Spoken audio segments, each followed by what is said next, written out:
Have a seat and hold on tight. Because the ultra-high performance tire that first raised the bar just crushed it again. With better traction, more stability, improved wet braking. For the modern muscle car, it's the next level of performance. Step up to the all-new Nitto 555 G2. Check it out at nittotire.com. It's what's next. Blog Talk Radio. Live from Fort Bragg's backyard, this is the show that put the 110 Nation on the map. There is only one nation, the 110 Nation, and you're listening to the 110 Nation Sports Show, covering each and every sport across the board.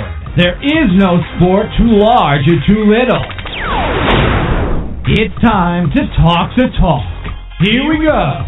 Here's the man, the founder, and your host, Mr. CJ Sports.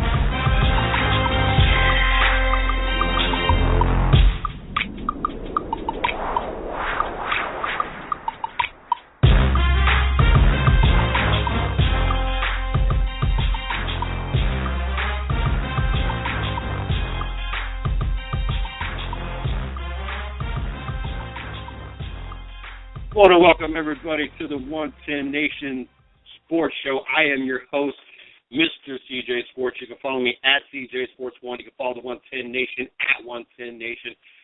Glad to be here on this Tuesday night, the number one night here at the 110 Nation Sports Radio Network. Looking forward to doing things a little bit different for the next couple of weeks. We're gonna mix things up. And we decided that amongst our shows, we're going to bring back some of the great interviews that we have had throughout the 2015 year. And so not only are we going to have, I'm going to kick the show off tonight, not only are we going to have Izzo to wrap things up and talk some NHL tonight, but I've selected a couple interviews that we're going to throw into the mix with that, and looking forward to reliving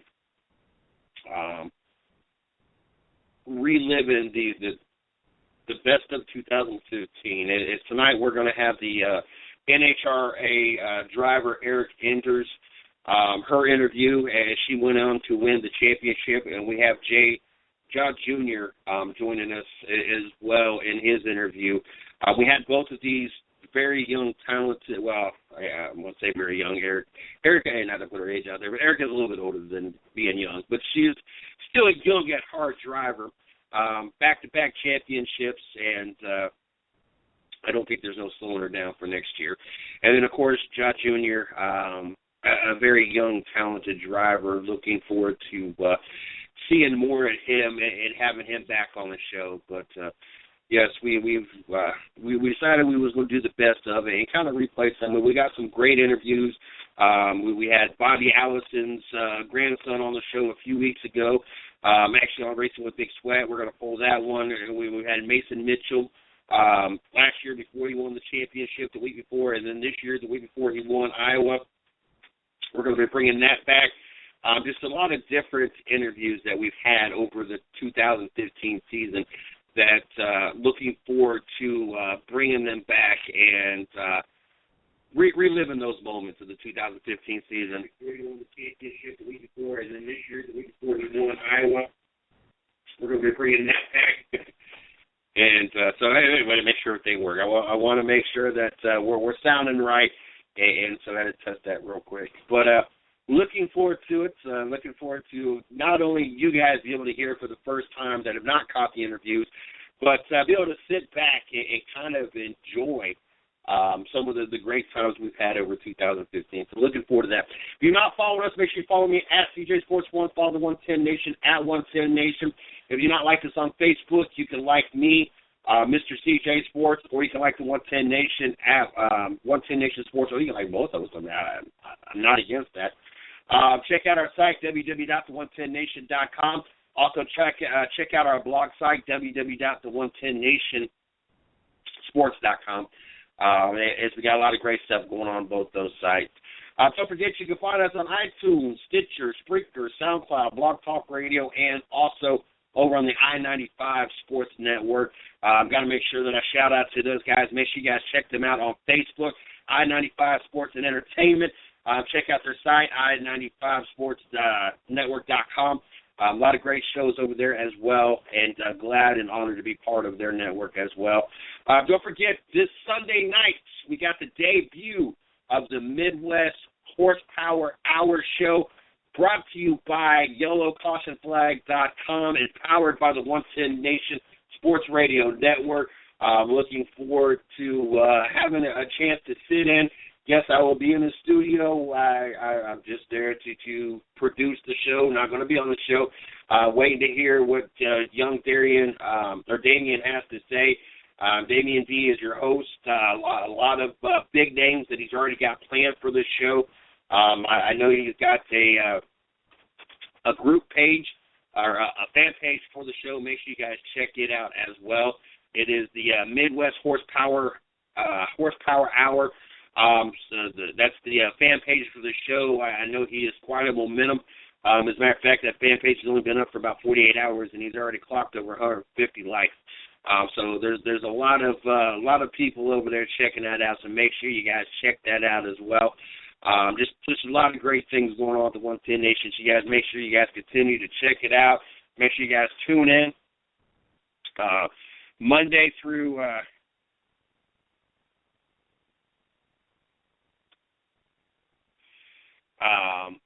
Make sure you guys check out. We're on Monday through Friday from 9 o'clock on. Also, the Racing with Big Sweat, you can catch that at 9 o'clock on Thursdays.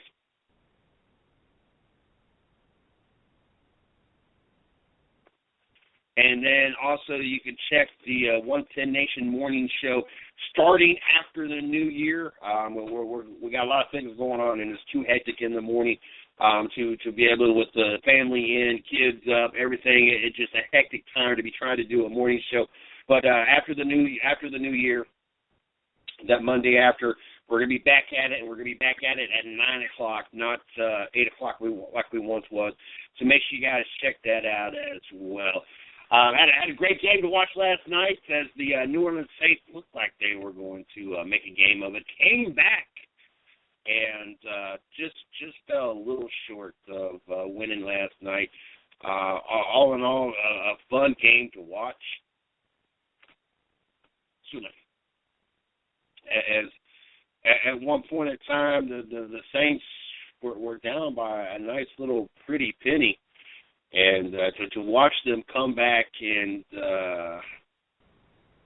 make it fun, make it worth watching, it was definitely more than what I was expecting last night. Honestly, I picked New Orleans to win the game, and once Detroit jumped out to the lead that they jumped out, I honestly thought, you know what, this is not what I was hoping for. This is not. I mean, it was 21-3 at the half. I mean, that tells you what kind of game it was. And as a matter of fact, it got to be 28-3 shortly into the third quarter. I'm like, this Saints team. I mean, good God, what is up with the Saints team? And then the next thing you know, it's 28-20, and then it's 35-27, and you honestly thought that, you know, there was a possibility that the Saints could, you know, find a way to win this game. And obviously it wasn't to happen. It wasn't for the Saints to win. But it was a good game to watch. Drew Brees enters the 60,000 club, the fourth quarterback to do that. Shout-outs to Drew Brees and what he's been able to accomplish in his career. I mean, honestly, he had a good game, 34-52, 341 yards, 3 touchdowns, no interceptions. But unfortunately for him, Stafford had even a better game, going 22 of 25, 254 yards. That's 88%. For those trying to mathematically do that in their heads, with 3 touchdowns, a quarterback rating of 148.6. Doesn't get much better than that. But I was only third loss of the week. You know, most weeks when I was having a horrible week, and maybe barely getting 50% of the games right.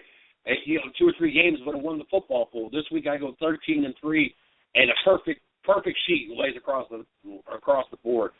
And the only games I got wrong was the Giants losing to Carolina, the 49ers losing to the Giants, and, of course, last night's game.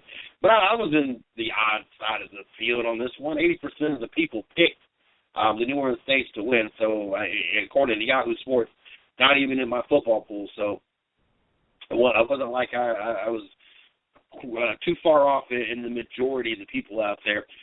Brandon Cooks had a great game last night for the New Orleans Saints, 10 receptions, 124 yards with a touchdown.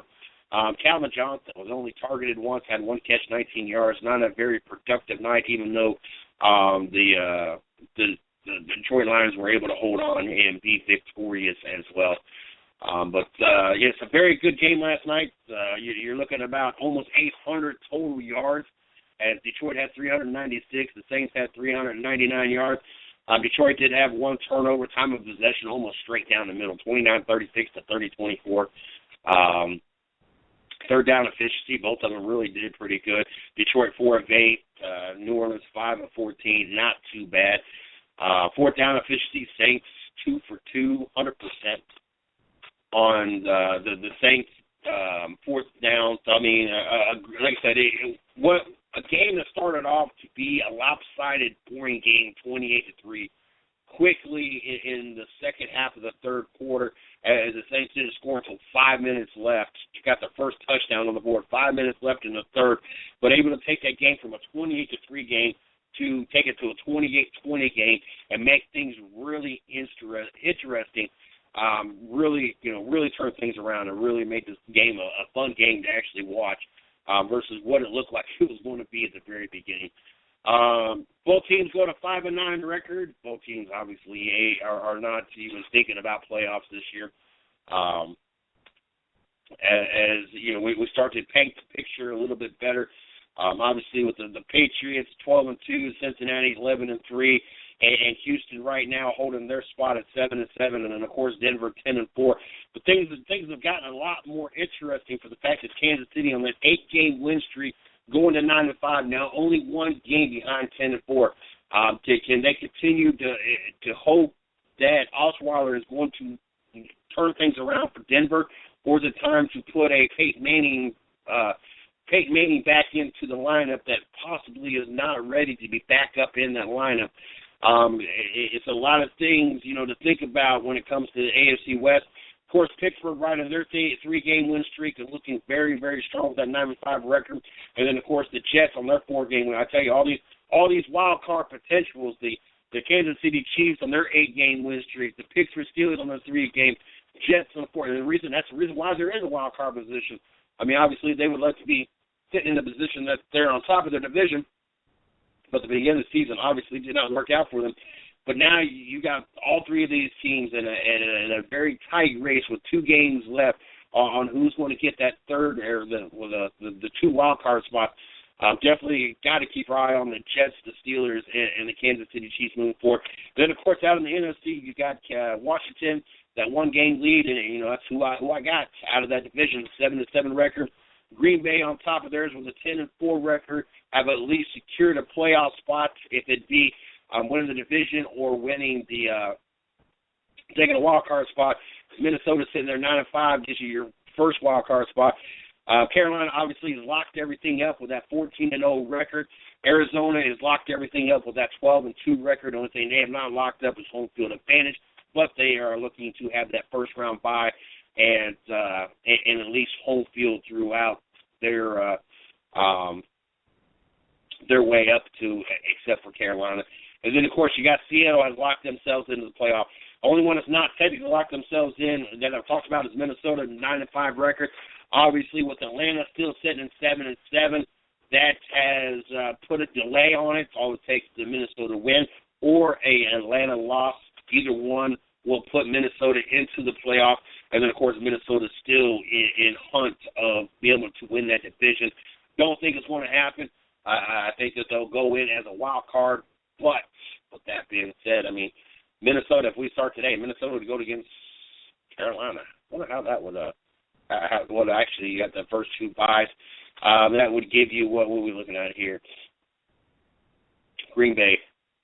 Green Bay would be going against Minnesota. How interesting would that be? Green Bay would have Minnesota, and Washington would have Seattle. Obviously, Seattle would find themselves in the next round, and Minnesota might find themselves attacking by the Green Bay Packers. But anyway, that's what we're looking at in the playoffs. Definitely looking forward to next week. Well, obviously, tomorrow night we'll be talking about Thursday night game, getting you guys ready for that. And then we'll be spinning Friday's show around our best of. Talking about the matchups for this Sunday and any other matchups we got bowl-wise. Looking for that opportunity.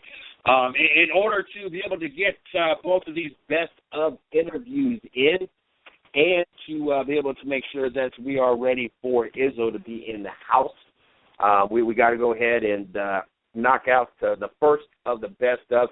This is Erica Enders. She runs in the NHRA series. I'm looking forward to reliving the interview that we had with her. We had a great time with her. Great guest. Looking forward to having her back on the show. Still looking forward to the opportunity to be able to sit in the car. As you hear in the interview, I didn't quite invite myself, but I did say that, you got to start the car up. I would love to have the opportunity to sit in that bad Camaro that she got. And she said, look, all you got to do is get to the track, and I let you at least sit in it. So you guys sit back and enjoy the first of our best of 2015 interviews that we have lined up tonight, like I said, for the next 2 weeks.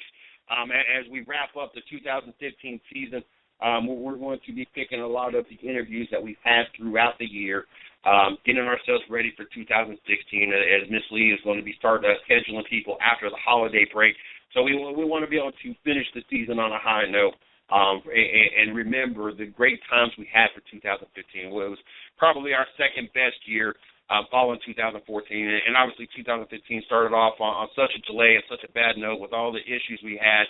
And we had such a late start getting back onto the airways. But 2015 wrapped up great with getting Steve Billmeyer, Racing Big Sweat on our network.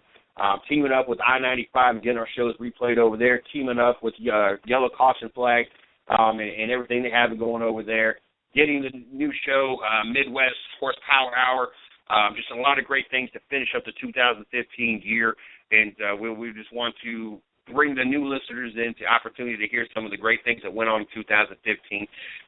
Those that have been following us all year, either you get a chance to relive the interview or catch the interview maybe you did not get a listen to.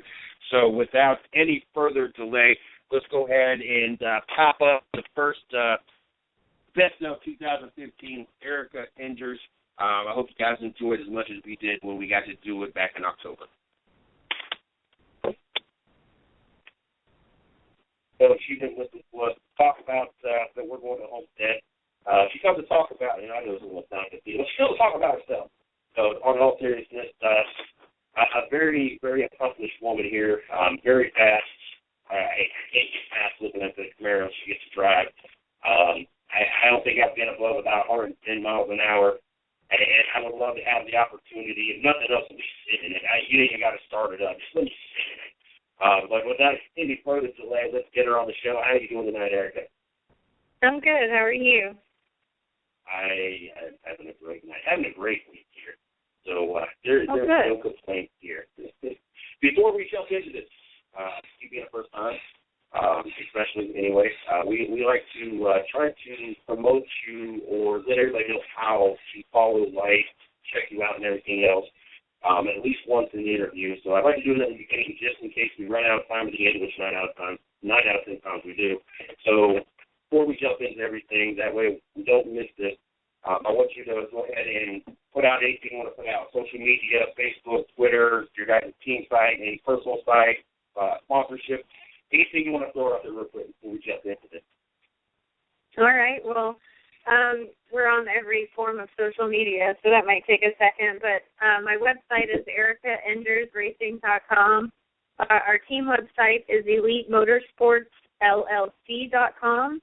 I'm on Facebook. It's Erica Enders Racing. My Twitter is @Erica4Enders, and my Instagram is EEStevens with a V 430. So that's kind of how you follow us. Probably the best place to do so is Facebook. We have almost 100,000 followers, and my sister updates it like constantly. She's at every race, and so there's all kinds of pictures and videos, and you can keep up with us real time, and that's Erica Enders Racing on Facebook.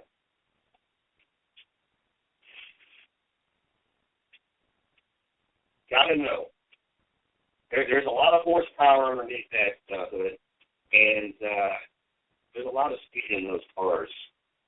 How does a female in particular, I'm terrified of these cars. I've been at drag races. I've heard those cars, female, more specifically, get drawn into this sport. And it just seems like a very muscle kind of sport. It really is. I mean, it's obviously male-dominated, and kind of your good old boy sport, especially our class of pro stock is kind of known as the good old boys class. So there's not a whole lot of females. I'm the only one in pro stock.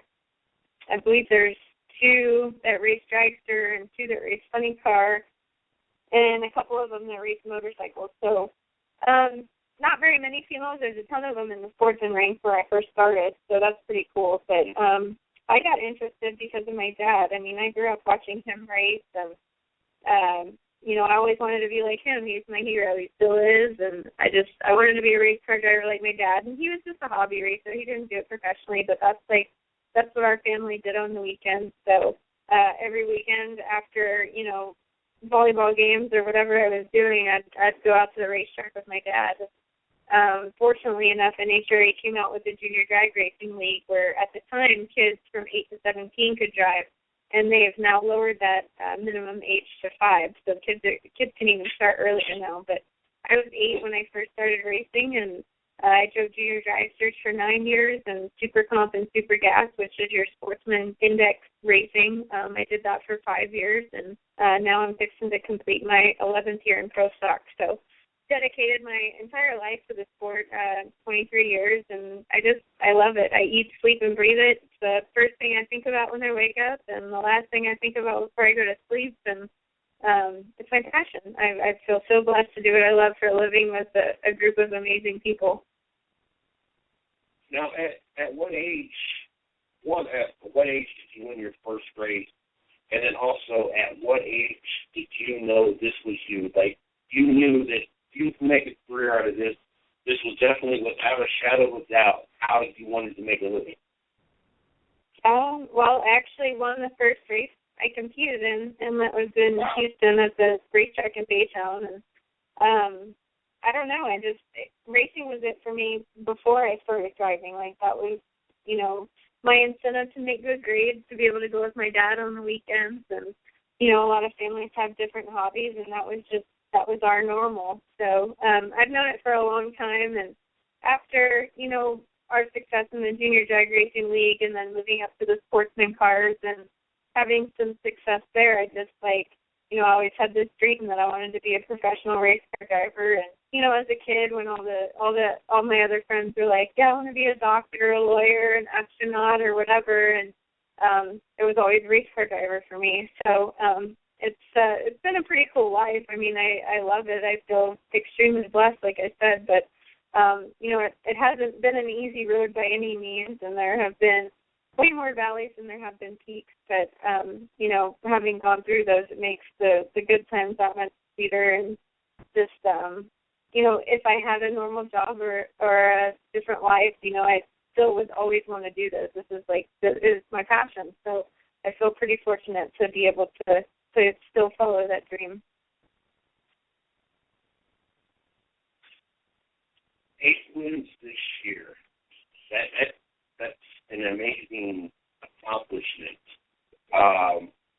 One, is this the most you've won in a single season? And 2, I'm sure that if I hear at what I do, I keep stats. I'm a very competition kind of person. I'm assuming that race car drivers do the same, at least with their wins. Do you know how many races you have? Did I know what? How many total races you've won? Yeah, this is definitely the most races that I've won in a season.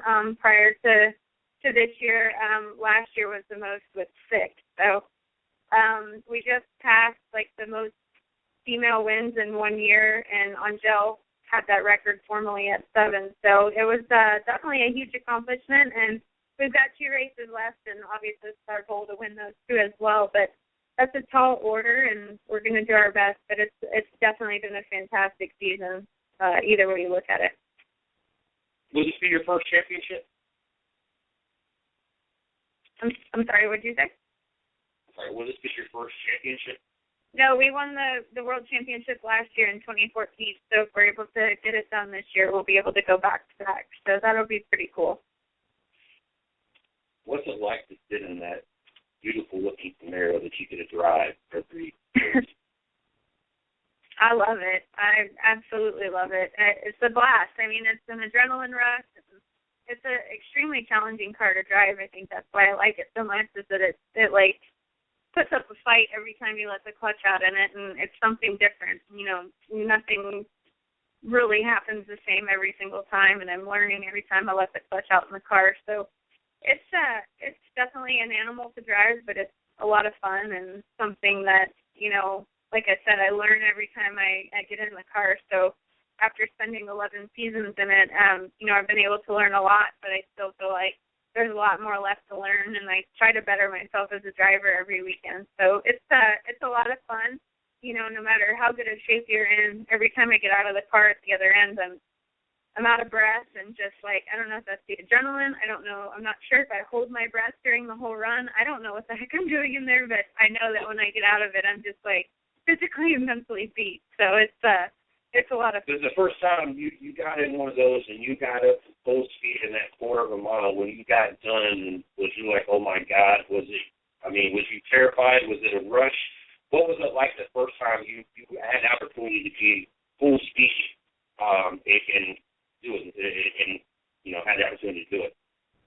Well, it took me a while to finally feel comfortable in one, but after my first full pass in it, like, I mean, it's kind of like everything else that I've ever driven. Like, it's like, oh my gosh, that's so awesome. Like, I just want to go faster. But at the same time, like, it takes you a while to catch up to the car. You know, like you're kind of just along for the ride in a sense at first, and so you learn how to handle everything that's coming at you and try to get in front of the car so you can anticipate things that are about to happen, whether it be tire shake or whatever. And so after the first run, it was kind of like, I guess you can associate it with maybe riding the craziest, scariest roller coaster ever. Like the click, click, click, like climbing to the top is just like you getting ready and not knowing what's going to happen. And then once you get to the top and you drop over the edge and you kind of lose your stomach like that, that's how it is when you let the clutch out in one of them. It's just like, crazy.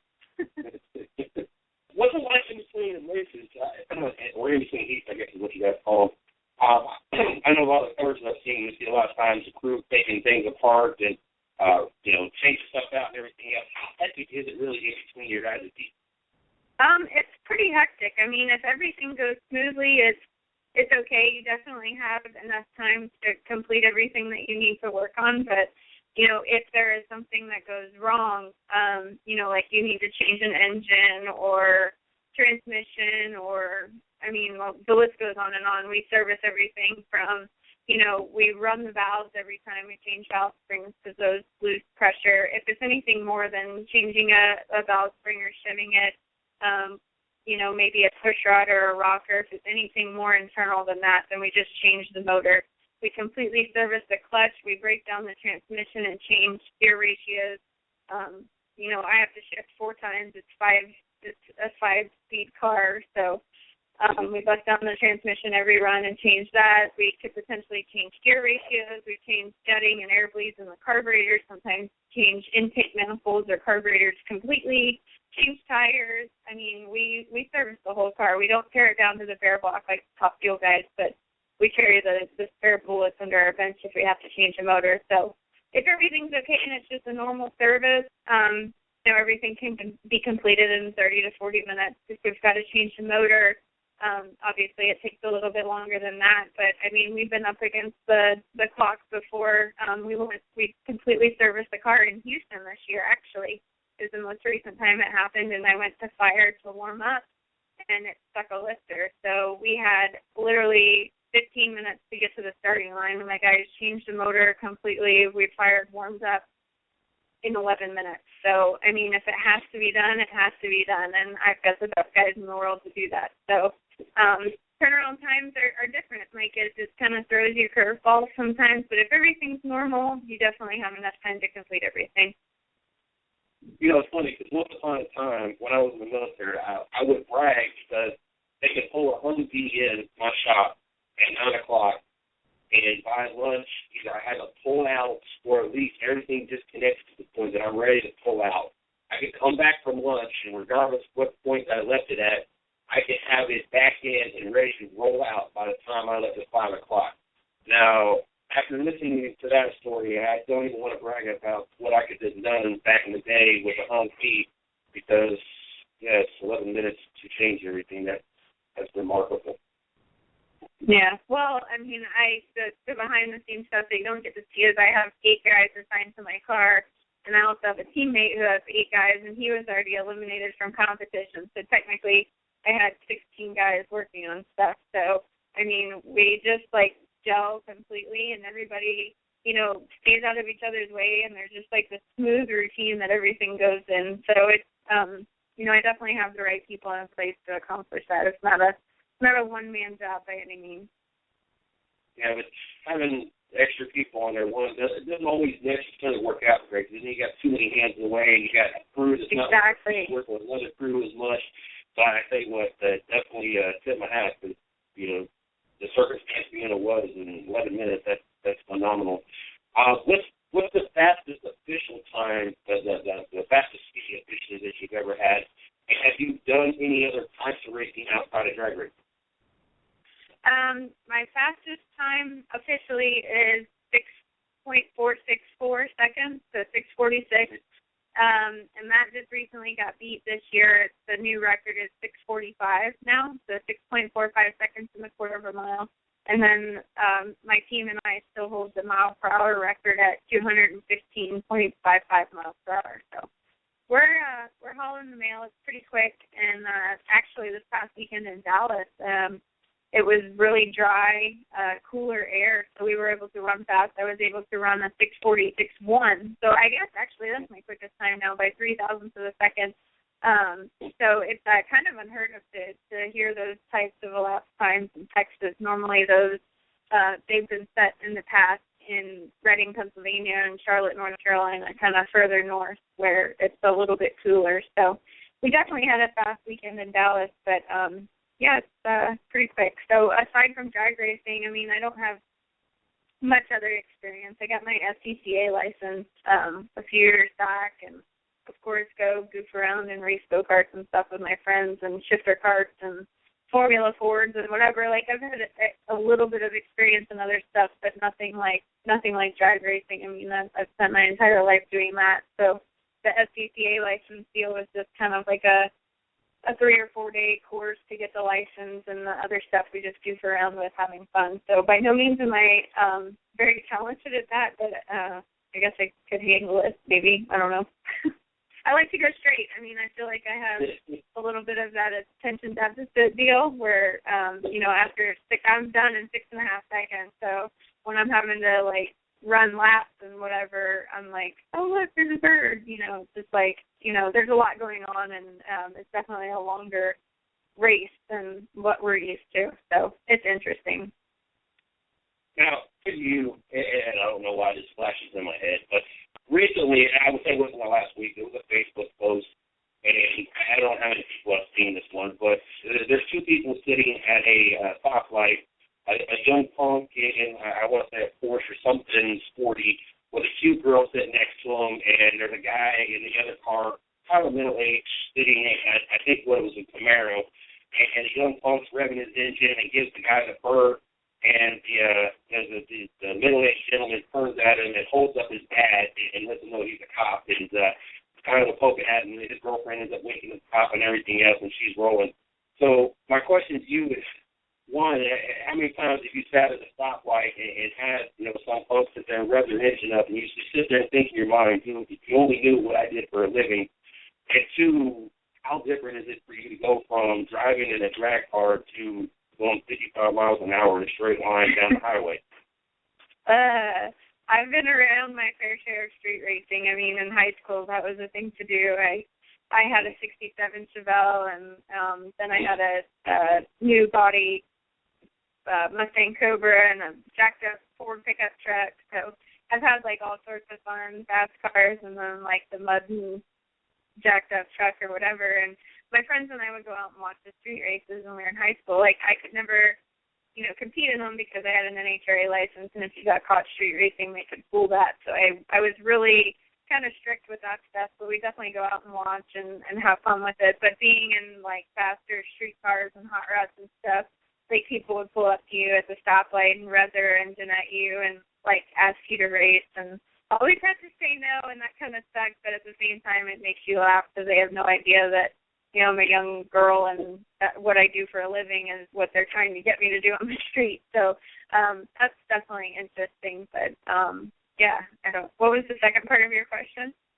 How tough is it to be going down the highway at 55, or how different is it anyway to go from driving 200 miles an hour and a quarter of a mile to your old trip 65 miles an hour?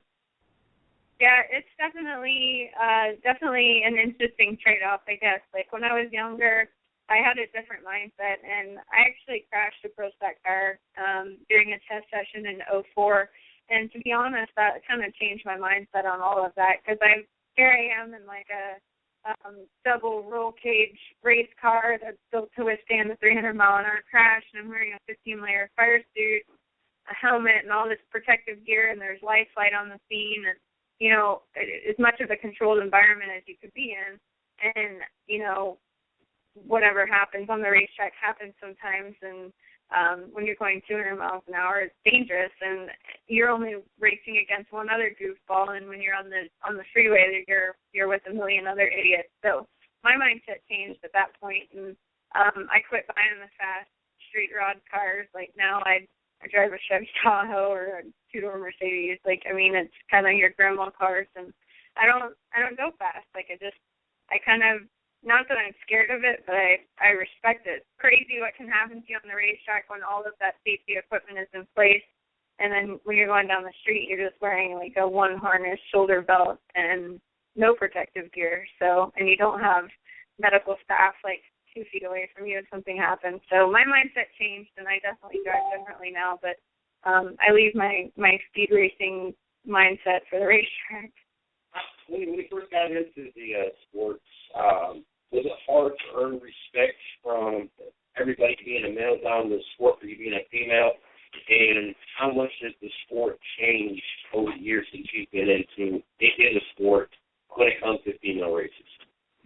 Yeah, it was definitely, I don't know, I guess a fine line to walk when I first started.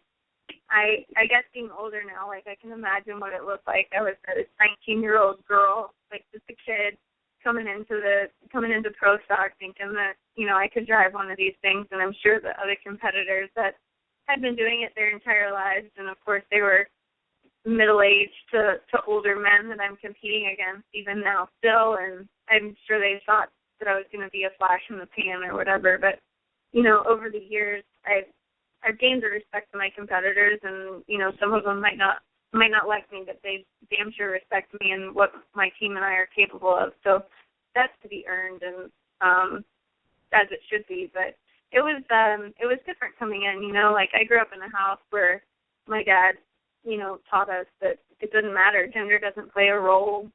Skin color, whatever people want to put out there as being a disadvantage, it doesn't matter. You can do whatever you want to do. You just got to have the right mindset and then surround yourself with the right people.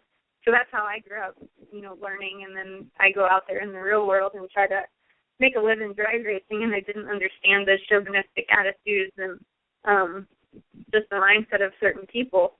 And but like I said, it had to be earned, and we certainly did that. But it wasn't always easy going through it. And I'm not sure if I ever had a daughter, I'd want to just accept her that I would want to accept her to the things that I went through.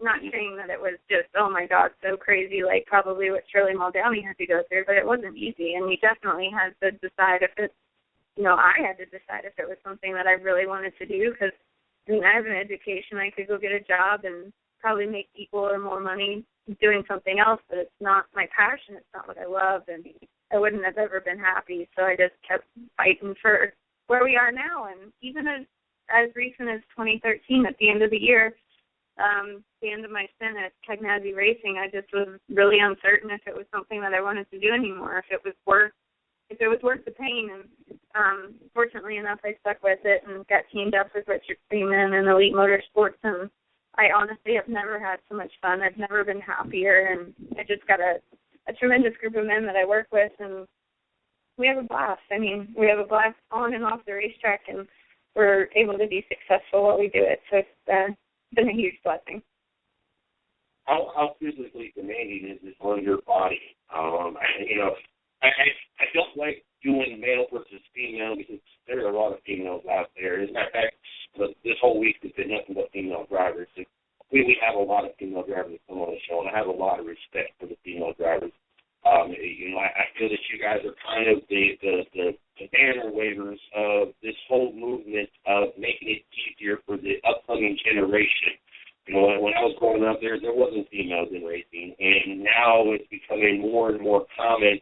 And then when you have drivers such as yourself that is doing it and doing it very successfully, it is making it easier. And I don't want to use this terminology, but it is. It's making it more acceptable to have females out there on the track. But, facts are facts, and body types are different. And then just the muscle build and the bone structure are just different.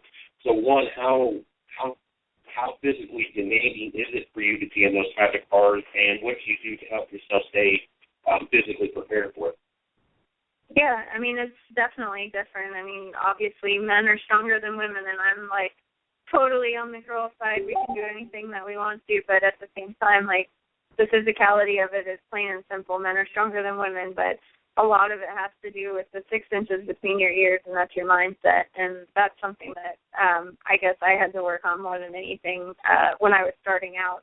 It's the power of positive thinking and expecting the things that you want to happen, and working hard to get there. I have a pretty tough regimen in the gym that I follow, and my sister, she's a personal trainer and a nutritionist, so she helps us with that. But having said that, it's a tough lifestyle on the road. I mean, to wake up an hour early, or, when you come home at night and you're physically and mentally exhausted from the day at the racetrack, not only the demands from the race cars, but from your fans and media as well. It's, I'm not going to lose an hour of sleep at night to go work out. So it's definitely harder to follow when you're on the road, and that's a true struggle for me. But, when I'm at home, I'm able to get back on the schedule and spend a lot of time just doing a little bit of cardio and a lot of weight training. And, physically the car is hard to drive, absolutely. I probably have a harder time doing it than the men that I compete against, but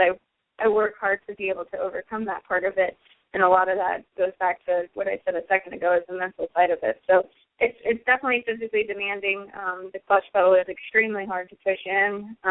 It's got less than an inch of travel from fully engaged to you're completely off the clutch for sure.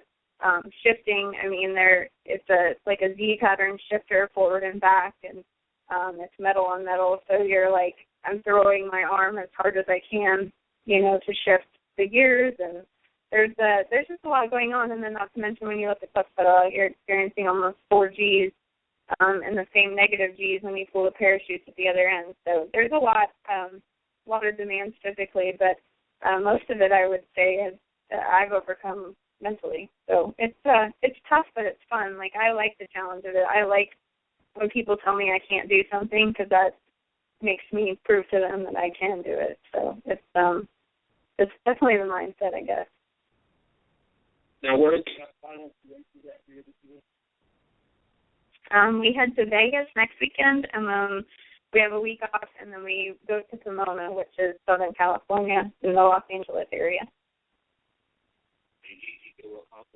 Absolutely love both of those racetracks. We actually right now have an 18 consecutive round win streak at Las Vegas. So if you think about that 4 rounds on Sunday, we've been winning there for a couple of years straight now, 2 races per year plus a couple of specialty races. It's definitely my lucky racetrack, and my crew chiefs have a great setup for there, and I've been driving really well, so I'm hopeful that we can come off of this win in Dallas and head there and do the same thing. We've got a pretty significant point lead on number 2 right now, who is Greg Anderson, so we need to go to Vegas and just stick to our game plan and focus on qualifying well, and then on Sunday just take 1 round at a time and see how things fall. But I'm definitely optimistic about both of these races coming up. My crew chiefs have a great handle on my car, and those 2 tracks they've done very, very well at in the past 2 and 3 years. So I'm excited to head out west. I know you got a 154-point lead. How many points in the first make up in a weekend? If you win the race, I believe it's 100 points, but there are 20 points available for setting the national record, which is not in Vegas because of the elevation, but it could happen in Pomona. Like last year, I think in the finals for the World Championship, we won a 6:48, but that's still 300th of a second off the record. So, obviously hopeful that the weather is not conducive for a national event run, record-setting run, for somebody else to go out there and get and capitalize on those points. But there are 3 bonus points per qualifying round available. So if someone were to run the quickest run of every qualifying round, they could accumulate 12 points there. There's some bonus points for qualifying on the pole, and then 20 points per round and 20 points for the national event record. So I think the most somebody could score is like right shy of 140 points. So we just have to stay pace and actually just stay ahead of Greg Anderson. And I think we can do it. We're 8 rounds ahead right now, and there's 8 rounds of racing left. So something really crazy and catastrophic would have to happen. But I know that we're going to do great. I just got to keep a positive attitude. Well, obviously, that's nowhere close. 4 years has been locked in for the rest of the season. Just trying to figure out the point system would confuse me enough as it was. So I was trying to see how I'm not going to say easy it's going to be for the next 2 weeks, but how stressful it could be. But obviously, in 1 week, they can eliminate pretty much that whole 150-point deficit if everything lined up for them and didn't line up for you. So obviously, you got a lot on your plate the next 2 weeks. I want to thank you greatly for coming on. We love having the opportunity. We've had Doug Herbert and Tina Snow on the show. We don't get an opportunity to get too many drag racers on the show, so it's really cool to kind of step away from the making the left turn that those would say and talk to somebody who just goes in a straight line. I don't know. It's not much different to me. I mean, it's kind of. I know it's not simple, but it's trying to make it simple. I guess it doesn't amplify whatever that you're against. But people sit there and try to make fun of race car drivers. All you do is left turn, you go in a straight line. You do that for any sport. Football player, well, you just go up and down the football field, or baseball, you just run around in a circle. I mean, so you can kind of do that for any sport. But it's really cool to have a change of scenery and definitely have an opportunity to talk to somebody we've not had on the show before. So I definitely want to thank you, and I definitely want to congratulate you on 8 wins already this year, and hopefully you get a couple more and get you another championship. We definitely want to wish you luck on the rest of the 2015 season, and of course the rest of your career as well. I want to thank you for coming on, and I hope you enjoy the rest of your night. Well, thank you. Thanks for having me and shining a little bit of light on NHRA drag racing. We certainly appreciate it. And if you guys ever get the chance to come out, I don't know which one of you guys said it, but I'd love to stick you in the car during a warm-up or something. It'd definitely open your eyes to a new sport. So thanks for the time, and I hope to talk to you guys soon. Yes, ma'am.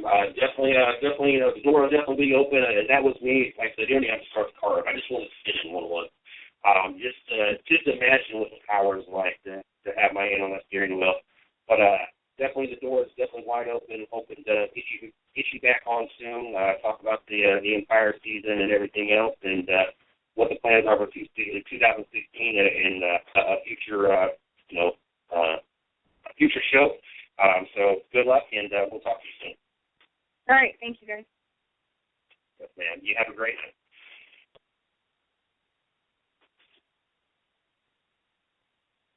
Obviously, you see why Eric Enders was one of our favorite interviewees for the 2015 season. Had a great time with her. Definitely going to hold her up to the be able to sit in the car in the warm-ups. I'm definitely excited to see, and of course I'm going to be keeping a close eye on the 2016 schedule to see when they come out here to Charlotte. And I'm definitely going to hit her up. Like I said, the car ain't got to be on. I just want to sit in that bad boy once. It ain't even got to be on the warm-up. It could be sitting in the back where they're working on. Just let me sit in that bad boy once. Oh my God, I would love that. But yes, that was one of one of our favorite interviews for 2015. Don't forget, you can check the 110 Nation Sports Show out Monday through Friday, 9 o'clock Eastern Standard Time, PM, that is. Also, we got Racing with Big Sweat Thursday night, 9 p.m. Eastern Standard Time as well. Also, you can catch the Midwest Horsepower Hour. Its debut this Sunday night, 9 p.m. Eastern Standard Time. Make sure you guys check that out as well. And then once we come back off the Christmas break starting January, I want to say it's about 3rd or 4th, whatever that Monday is, you can catch the 110 Nation morning show at 9 a.m. new time. Looking forward to being back on the air. Don't forget, you can check me out at CJ Sports 1. You can check the 110 Nation at 110 Nation.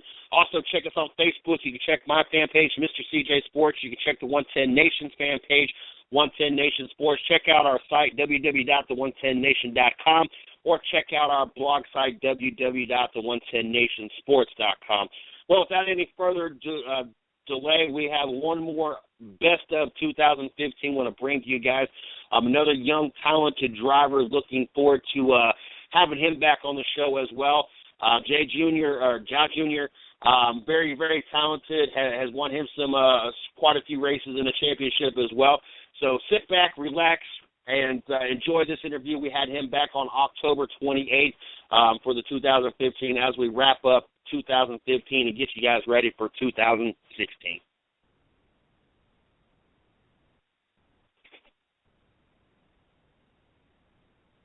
Early tomorrow. Figured we go ahead and knock that out before we had our great guest on tonight. We got Jay Jr., and I'm waiting to hear how you pronounce the first name. I really didn't want to butcher your name. I see you in the studio. Get ready to plug you in. And then also we got Amber Balkin joining us at 10 o'clock. I'm looking forward to have her on. We think she's missing half, and we supposed to have her on the last 2 Mondays. Finally, looks like we're going to get her on tonight. Looking forward to have her on as well here at the 10 o'clock hour. But without any further delay, I'm always glad and looking forward to having a first-timer on the show. I think we've had all returning guests, and of course, Amber's been a returning guest as well. So it gives us an opportunity to meet somebody new and have an opportunity to learn about their racing career, their life, and what their future holds. So without any further delay, let's go ahead and introduce our first guest. Jay, how are you doing tonight? Yeah, thank you for having me on the show tonight. How are you? I am doing great, and so I don't butcher it up and have a bad tendency doing it, and this league gets all over me for doing it.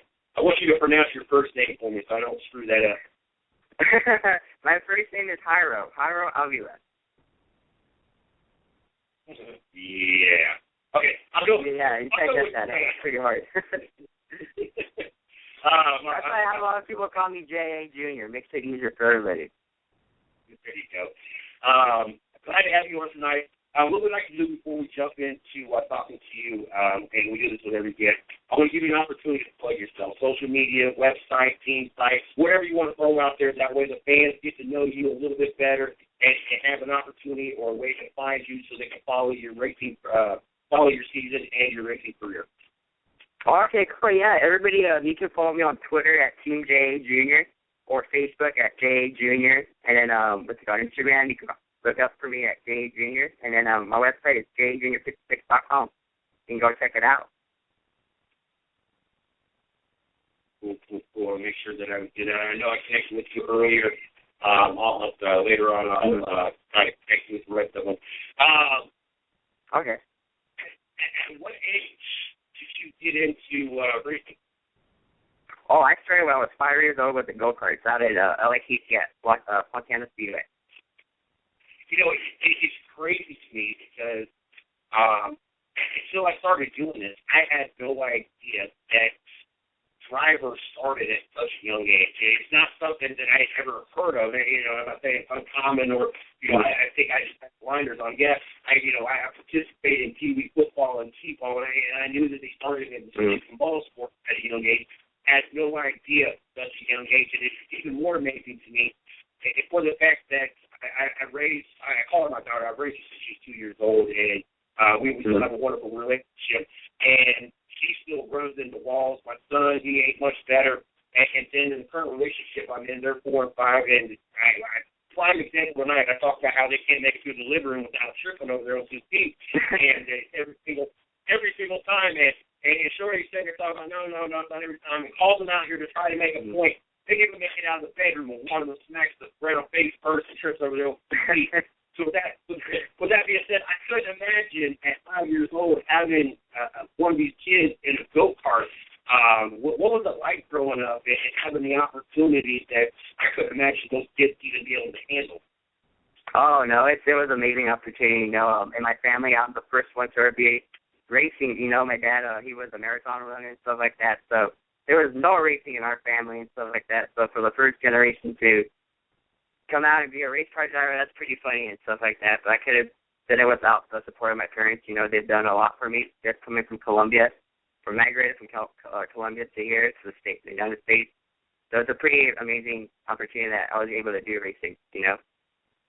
Mm-hmm. And what all of you had the opportunity to run in? What all different kind of race cars? Oh, I started out with the go-karts when I was 5 years old, you know, and then I moved up to a bando lovers when I was about 9 or 10. Won a lot of races there, and then about the age of 13 or 14, I moved up to the legend cars and stuff like that. Won a lot of ton of races, championships and stuff like that. At the age of 17 and 18, I was started racing the modified and stuff like that in the K&N series, and then this year, I raced ARCA series. So. At what age did you realize that this was you? This is what you wanted to do, and not only this is what you wanted to do, but you knew that you could make a career out of it. Me and my dad had a serious talk when I was about 9 years old. You know, he said, "Did you want to really do this and stuff like that?" I tried all sports. You know, he tried to get me soccer, basketball, baseball. I wasn't really good. Plus, I wasn't in the jumping around and stuff like that with soccer. So I kind of liked racing because it had more speed. You know, I always liked that speed. You know, I was always running around, but I don't know. We had a really serious talk at the age of 9, and he said, "You really want to do this?" I'm like, "Yeah." So ever since we've been chugging along, trying to make it to the big boys, you know. It's crazy, you know. And I tell this story all the time because I get blown away at such people that are such a young age that know what they want to do. You know, I've been in restaurants, been managing. I've bounced. I've been in the military. I've done a lot of different things, but it wasn't until 4.5 years ago when we started the 110 Nation that I had any clue what I wanted to do. And so it was about 32 years old when I finally figured out what I wanted to do. It always blows my mind thinking, I know a lot of people that, you know, in their 20s and 30s and still don't know what they really want to do or what really makes them happy. And so it blows my mind to just such young, motivated, and talented athletes out there that know that's what they want to do and do everything they got to do to make it happen. Now, of all the cars that you've had opportunity, different series you've had an opportunity to run in, which one has felt most national to you that seemed to come the easiest? And then the exact opposite, which one of the different cars that you've had opportunity to be in was the most difficult for you to get the hang of, or you just never really feel comfortable in, or was ready to move out of that because it just didn't feel right? I think if you talk to a lot of drivers, they'll say the legend car. That's about kind of the middle stage of kind of getting into the full-size cars and stuff like that. Those things, if you can drive those cars, you can basically drive any car. This is kind of like a 1934 kind of Chevy sedan or a Suit, and it's kind of it's a motorcycle motor basically. It's a 1250 or a 1200, and then they run on what they call federal tires and stuff like that. So I mean, those cars, once you get a handle of them, they're so much fun to drive. They have them at Charlotte, out on the West Coast, East Coast, and Midwest. Those things are, I think, the best cars you can ever drive. Now, you've been going through all this up until I know that you were over at Lear Motorsports and were staying in Pro Series. Obviously, you was probably on the team, and correct me if I'm wrong on that as well. But in the rest of the as you work with go-karts and the Bandoliers and the Legends and all that, was this family fan teams or was it part of teams? There were the go-karts and Bandoliers. It was just me and my dad. Sad for my dad because I would sometimes give him help, you know, if I didn't win or not. And then after we started getting to legend cars, trying to get more serious for the bigger cars, you know, we kind of asked for help around the track and stuff like that. For the legend cars, I had a lot of help with TJ Clark. You know, he's a big out here in the West Coast and stuff, so he helped me win a ton of championships out here. And then once I got into with the K&N series, he took me up with the team out here, and then that helped me a lot. So that was pretty cool. What was it like to have that opportunity, you know, these early years, having an opportunity to do that with your dad? You know, a lot of people don't get that opportunity to participate in this kind of sport and get to build that kind of relationship with the parents. What was that like for you?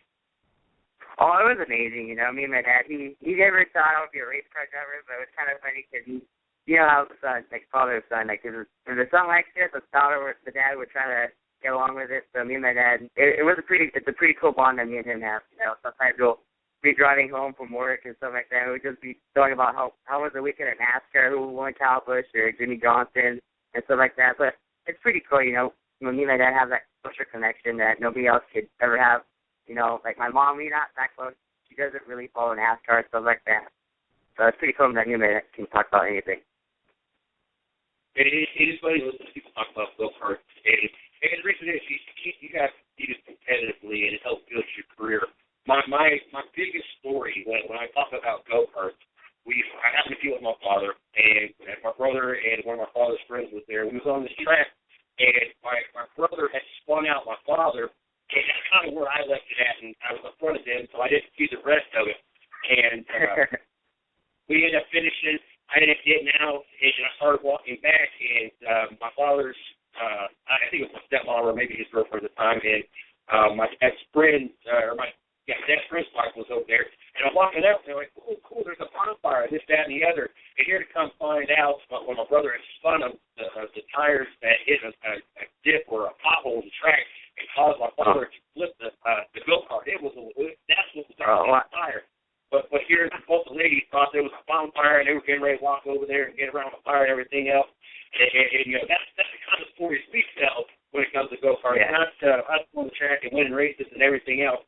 Growing up, how hard was it for you guys to find advertising in it? You know, it's just one of those sports that it, advertised brands. You know, there's money out there, and you need to find a way to put, somebody's label on your car to stop pay for it. It's a very difficult thing. How hard was it find advertising going, through the station? Yeah, I mean, with us, I know being Latino, it's really hard with how NASCAR is. It's a middle American sport and stuff like that. So it was really hard for us, like sometimes we'll go to the track and we'll be like the only Latinos there. It's kind of funny, I made a lot of friends on the track. But I mean, it was just me and my dad, we never gave up on that dream that me and him talked about, that we were going to make it one day. And look how far we've come, If we ever thought, how we don't come from a lot of money and stuff like that. We work hard. I work with my dad on, every day. He's a general contractor. He just got his license a couple years ago. And he did it for that reason so he can make my dream happen. And, we're just hard-working Americans, trying to live the American dream. That's definitely cool. My boss and God, that just lost my thought. And now I'm getting pictured in back. Forgetting my thought here. Where was I about to say? God, that really I hate when I lose my train of thought. That's why was I'm supposed to not ever do two things. I remember now. I get registered 5 years old, and I'm into trying to have a successful race career as you grew up going from school and all that. How was that for you growing up? Not really having. I would assume most of us didn't have much of a personal life, or not maybe a personal life, but so much of a social life. There's a lot of things that they had to sacrifice to make their career. Was there a lot of things that you sacrificed, and was there at any point you sacrificed, kind of like to do the kid stuff at some point versus being focused, or was it always just focused on the career, focused on the career? No, I mean, I lived an awesome life, you know. I mean, I'm doing what I love. It's becoming a race car driver, you know, living a race car driver's dream, basically. And then, no, I really don't have any regrets. You know, me and my friends, they don't like the race aspect of racing, but they support me and stuff like that. They come out to the races out here in Irwindale and stuff, watch me race and stuff. But, I mean, it was kind of hard with school, you know, starting out as a freshman and stuff like that. I was going to school. I had to always get out early and stuff like that. Teachers would get mad because I always have to make remakes and tests and stuff like that. But they were pretty pretty cool about that. So, but I mean, no, I mean, like. I was gonna say, it's just weird, like looking back and running into some of your old friends, and you have all this racing knowledge. And you know, I'm not gonna assume that race car drivers or race teams want to sit there and talk racing 24/7, but it's kind of in your blood, and it's kind of stuff that you're an expertise, you know, an expert at. And you know, a lot of my friends, you know, that's all I talk about is sports. You know, a lot of times if you don't have time to talk sports, or we ain't talking kids, I'm probably not saying too much to you. We're trying to have conversations with different people when they're really not into what you're into when it comes to racing. If not into racing, you always like talking about good old classic cars, you know, 1969s, 1967s, 1959s, you know, all those classic cars. You know, I'm really into cars and stuff like that. So if there's not nothing to talk about that, then you go to football or basketball or baseball. So, and right now the World Series right now, so I'm going for the Royals. Hopefully they make it, you know. So that was pretty cool. 14 innings last night. That was a pretty good game last night. Oh, it was a really good game. So I was in Kansas a couple of weeks ago. That was they threw a best party out there. I've never seen that kind of big party out there. That's pretty cool. It's what else that are interested. The Mets and the Royals are tied at 1 right now in the bottom of the fifth. Kansas City does have 2-1 with 2 out. I put that in there real quick. Moving up into the K Pro Series and ARCA Series. How good? Well, before we even get there, I guess talk about those because I want to key in on something else. You were at the Drive for Diversity combine as well, right? Yes, sir. I was at Langley Speedway. How big was that for you to get chosen to go out there, and how much do you feel it helped you move along in your career? My Drive for Diversity program that NASCAR puts out every year, it's an amazing program, you know. Different drivers come out from different parts of the country, you know, from Mexico, Colombia, here even from the States, you know, Canada, California, Texas, anywhere. And then, I mean, it's a really tough group, you know. You got really these young, talented drivers just like you trying to chase your dreams and stuff like that. And when you go there, I mean, you really have to be on your A game and show them what you can really do.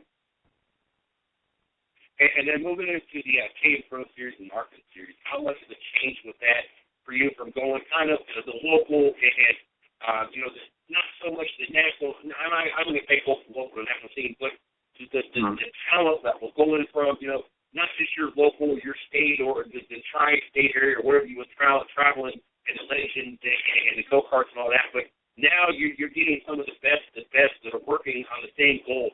And I mean, you're ultimately taking, you know, thousands of drivers that normally drive on Fridays and Saturday nights, working their way up, and the pool is getting smaller and smaller. There's only so many drivers in the K Pro Series. There's so many in the ARCA Series. There's so many. Ultimately, you guys are playing for 43 spots on Sunday. And yes. In all honesty, you're really only probably gunning for about 20 spots, because there's a good 20 to 25 of those guys. Until they retire, they're not going nowhere. Jimmy Johnson's not going nowhere. Dale Jr.'s not going nowhere. So you're really not even fighting for 43 spots. You're kind of fighting for about 20 spots. So as you moved up, how different has the team been for you, and how much tougher is the competition as you moved up into the K Pro and now the ARCA? Oh, it's so tough now. I mean, nowadays, I mean, you have a lot of talented young drivers coming up to the ranks. The teams are getting harder to pick drivers and stuff like that. And just to tell you right now, I'm extremely blessed where I'm at with Carlos Lear and Lear Motorsports. I mean, they're giving me the dream right now. Just racing in ARCA, and if it wasn't for them, I think I wouldn't be here and stuff like that. Even with my parents, for all the hard work that they put in, that making all this possible and stuff like that. So I have a lot of people that think, you know, I didn't get here with all the money and stuff like that. I got the opportunities and stuff like that I'm blessing every day, you know. What kind of tracks do you prefer? Do you prefer the super speedways, or are you a mile and a half track kind of guy, short track guy? I'm a short track kind of guy, you know. You got to do that. Come on, that's like the best racing out there.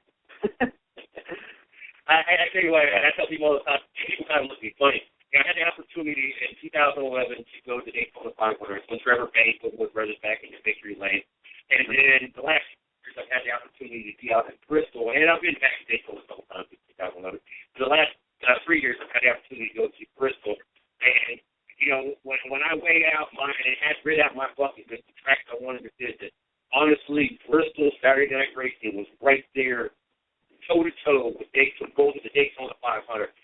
There's just something about the door banging, the pushing, the shoving, and everything that gets involved when you get to a short track. And I love, especially Saturday Night Bristol racing. Road courses. How well do you fare on road courses, and are you a road course kind of guy? I'm a road course kind of guy, you know. I mean, I grew up with the go-karts and stuff like that, so that's a lot of circuit racing and stuff like that. So, I mean, yeah, I love the road course is a big fan of mine. I would do better, actually, in the road course than oval, but I'm still good in the oval, you know. But I would prefer road course, you know. It's more of a driver's track, you know. It's like the short tracks, you know. It's all a driver's track. So, I mean, if all the drivers that are real drivers and stuff like that, they're going to tell you that they like the road course and the short track. Now, Cadence Pro Series, how did you fare in the Cadence Pro Series? I'm actually with Cheetah Clark. He has connections with John Woods here he's from Idaho, and then he was looking for a driver and stuff like that for State Line last year, and then he put me in it, and then they were like, all right, go. It was a one race deal. We're running fourth with Brandon McReynolds and Nicole Bearhart. On the last time they get together, Nicole goes up, I'll try to pass for third, and she comes down, I kind of get into it, and then my first run finished sixth. So after that, he was like, dude, you're running the next 5 races. So I'm like, all right. So after that, we went to Colorado, Kern County here, and went to Kern, Colorado, Evergreen, and I think that was the last one I went to. So all the races. You finished pretty well in those two? Oh, yeah, I finished pretty well. I think the only trouble I had was Evergreen. I had a radio problem and stuff like that. So, I mean, I finished out of the 4 races. Out of the 5 races I did, I was 4 out of the top 10. So it wasn't the best equipment out there, too, to tell you that. So everybody, a lot of people were surprised what I did with the equipment I was driving. So it was pretty cool. Hey, that speaks a lot for yourself. And if I read this right, you did 2 races this year in the Arctic Series? Yes, sir. Pocono and Kansas. Gotcha. You finished with 16th at Pocono? Yeah, Pocono wasn't the best experience. I love Pocono, to tell you right now. Pocono was the best experience ever, but we had problems during practice. You know, I burned up the clutch coming out of the pits and stuff like that, so I really wasn't able to get any track time. The only track time I had was qualifying, which is coming out of Troy and get a little loose, kind of kiss the wall. I had to start in the back and work my way up and finish 16th. So I learned a lot. Got applied to Kansas. That's why I did so much better at Kansas and stuff like that. It was pretty cool. What did you end up finishing at Kansas? I think it was 10th. So we got up to 4th with the pitch strategy and all, and then we fell back to 9th, and then I had to come back again for 5th, and then we finished up 10th. At Kansas, I love and enjoy watching the Kansas races this year. Pocono, I don't know, there's certain tracks out there that I just don't have a real big interest to watch. And for some reason, Pocono is just one of those tracks. It's a great track, and it's a great to watch. It's just one of the tracks that's just not really that interesting. I don't know why. It's hard to explain. Mm-hmm. The straightways are really long. They were really long. I didn't know they were that long when I went out there and drove. I'm like, wow, these things are really long. From when you got into the Canadian Pro Series up until now, what do you feel that, looking back, when you got into the Pro Series, where you're at now, what did you have to learn the most to adjust to make you a better driver, to make you the driver where you're at now? And also, what came the most natural to you? Like, looking back at it now, maybe when you step into the Pro Series, you're like, no, I don't know about this. I just him, it's looking back at it now, it was a breeze. You probably even thought, didn't even think about it. You were even worried about that when you stepped into the car. Mm-hmm. Well, no, before I come to the K&N Pro Series car, I was actually driving a modified. It was just a modified studio. Those tires, those cars drive on 8-inch Hoosier tires with a 550 horsepower motor. Those things are very hooked to the ground and stuff like that. So I learned a lot of car control there, and it really helped me for the K&N car because it's a bigger and heavier car, so I had so much car control that when I jumped in there, I was like, oh, this is pretty easy and stuff like that. But it was actually learning more about the car and stuff like that. Just not jumping in there, making it easy. There's like little stuff that you learn and stuff like that compared to the modified to a K&N car because the tires and stuff are so different. So it's just a lot more heavier car and stuff like that. And when you jump into the ARC car, it's a whole lot more heavier. But the only thing is that I never driven faster than 140 miles an hour. So when I went to Pocono, I'm like, whoa, we're hitting 190, 200. This is fun. So it was a brand new experience. So. Did it kind of, I'm not going to scare you, but it kind of makes you grip the steering wheel a little bit harder possibly? No, at Pocono, yeah. Then at Kansas, when I watched a lot of videos, I did the clips really good. So I watched a lot of videos from Master and stuff like that. And I saw a few drivers in-car cam how they have their hands more up from the steering wheel. So I'm a kind of low kind of steering wheel kind of guy. So I moved my position a little bit, and it helped a lot. So it was a good finish with Carlos Lear and Lear Motorsports. Now, what does Jay do in the off time? And I'm always curious to know, during the season, what do you get to do away from the track? What do you do kind of midweek maybe kind of energize yourself, kind of clear your brain kind of thing? And then do you have any plans in the off season? And I use the word off season very lightly because I know you guys really don't get an off season. But is there any plans to do in the off season? Any trips, any hunting, fishing? What did you do in the off season? So we kind of take your mind away from everything just for a little bit before you get back into the swing of everything.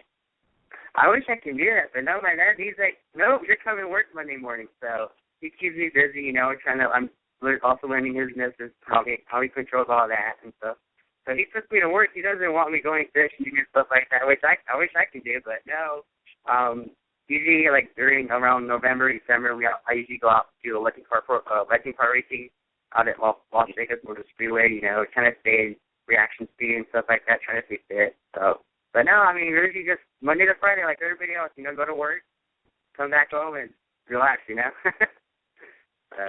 wait to get a NASCAR contract. So, him nor you have to worry about the Monday through Friday. Well. Oh no, yeah. My dad's true. Yeah, he's worked his butt off all year, and he's always been there supporting me and stuff like that. So it would be nice to finally sign a NASCAR contract and say, Dad, know what? You should retire. 2016, is there any plans for yourself yet? Right now we're working with sponsorship, trying to do a full season in our series and stuff like that, and we're still waiting for the car for the NASCAR diversity program. So hopefully I can get picked for that. So I did really good out in Langley Speedway. It was a tough field, and we'll see for next year. Big opportunities if everything happens good. And one final thing before we let you go. Growing up, and your answer might be the same. Now my answer is a little bit different because I'm almost twice raised. And so my childhood idol obviously does not race anymore, so I have a current favorite or whatever. But growing up and currently, if they are different things, but who did you idolize? What driver did you want to either be like, or what driver was your favorite driver? And they don't necessarily have to be a NASCAR driver. If it was a different kind of type of racing, that's you had a favorite driver. A lot of people ask me that. It has to be Carl Edwards. He was in the same position as me, and he didn't come with a lot of money. He was the guy from Kansas, Missouri, trying to make it in the big leagues. He always worked hard. He never gave up in his dream. And then one day somebody called him, and look where he's at now. It's just, and he's never changed. His attitude and stuff like that. He was good with the fans and stuff like that. So it's pretty cool to admire somebody like that, like Carl Edwards. He's a big inspiration for my life. So I think with him still being in the chase, that's who you're pulling for in this next round? Stan and Kyle, of course. The Joe Gibbs trio. growing up, it is life different. Growing up, I was a Bill Elliott fan originally. And of course, when he moved on, while Jeff Gordon was still the Bush Brand National at the time, I had it like 2 series ago. I don't even know if he was born when he was still the Bush Brand National. Before it changed to the Nationwide Series and then changed to the Xfinity Series. I was a sports fan. Now, there's certain sports, like, I say Buckeyes right now winning 21 straight games. I watch them win every single week. Watching a race car driver dominate a race every weekend, maybe not so much. And then it was 1 year, 4 and 1, either 11 or 13 races. I want to say 11 races. So I said, you know what, it's time for me to choose somebody. Everybody else is jumping on this wagon that I was on long before he became, what he is now. So I moved on to Jimmy Johnson before he blew up. And I ran into the same old boat, everybody jumping on 6-time champion, this, that, and the other.